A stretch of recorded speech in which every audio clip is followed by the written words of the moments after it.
Hey guys, welcome back to the channel. Today we'll be talking about huge updates surrounding Stellar. So on the 24th of March, the Stellar team provided details in regards to a new update on Stellar, which sees the bridging and interoperability between Stellar and other blockchains, including Ethereum. So the Star Bridge interoperability offering between Stellar and Ethereum, which will see the active ability for digital assets on either blockchain being actively exchanged between each other.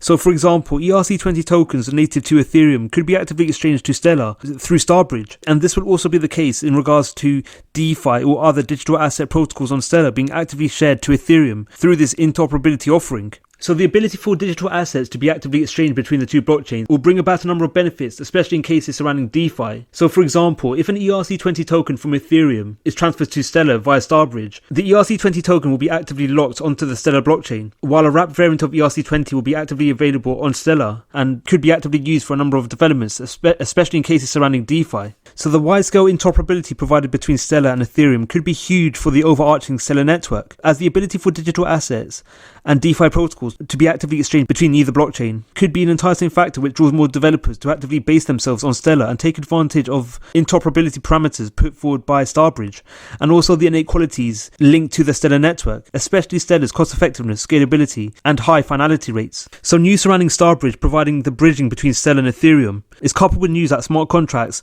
will soon be available on Stellar, and that the Stellar Development Foundation is set to provide a $30 million grant, which will provide monetary support to a multitude of developers who wish to actively build their dApp, smart contracts, or other DeFi initiatives on Stellar. So coupled with interoperability, Stellar's innate qualities, and the availability of DeFi protocols on Stellar could be extremely enticing for developers, be it developers based on other blockchains or startups, seeing Stellar as an ideal platform to build their offerings on. So as more developers invariably move to Stellar for DLT initiatives, this will be huge for the overarching Stellar network, as invariable increases in the level of transactions which will invariably arise on Stellar will lead to increases in the demand for XLM, as XLM will induce the verification of such transactions, and as a result the demand for XLM will increase, which in turn could lead to increases to the price of XLM, especially over the long run. So the bridging of other blockchains to Stellar, coupled with smart contracts and DeFi initiatives now being available on Stellar, will bring another repertoire to Stellar's offerings. So traditionally, Stellar has been seen as a cross-border payment infrastructure which enables remittances to pass from one region of the world to another cost effectively and at high finality rates.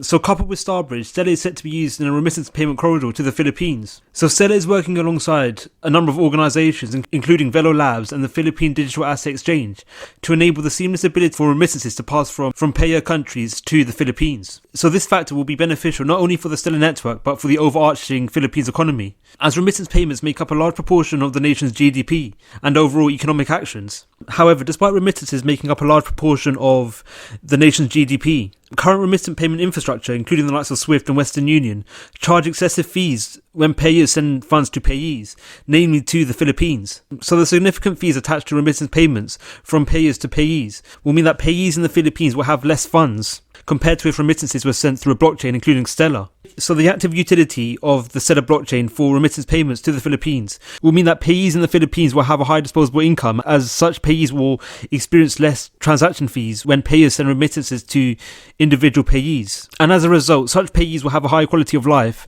and the overall GDP and economic activity within the Philippines will improve. So as well as Starbridge and DeFi increasing the overall usage of the Stellar blockchain, cross-border payments and remittances, namely to the Philippines, through Stellar will lead to invariable increases to the demand for XLM, as XLM will actively induce the verification of payments to the Philippines through Stellar. So the active demand for XLM in this sense may lead to similar increases to the price of XLM, especially over the long run, and this factor will ultimately be beneficial for all XLM token holders.